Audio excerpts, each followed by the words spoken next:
சத்தேம்மா, முஸ்லிம் வீட்டு சமையல்.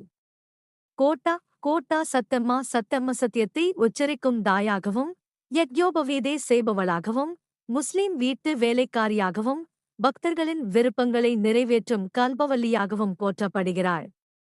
திரிசக்தி ஸ்வரூபிணி என்றழைக்கப்படும் இந்த அம்மனை தரிசித்தால் சகல நலங்களும் கிடைக்கும் என்பது பக்தர்களின் நம்பிக்கை. பக்தர்களின் விருப்பங்களை நிறைவேற்றுபவர். திரிசக்தி ஸ்வரூபிணி என்று அழைக்கப்படும் இந்த அம்மனை தரிசித்தால் சகல சௌபாக்கியங்களும் கிடைக்கும் என்பது பக்தர்களின் நம்பிக்கை. தன்னம்பிக்கை கொண்ட அம்மைக்கு ஆண்டுதோறும் நடைபெறும் திருநள்ளாமை தரிசனம்.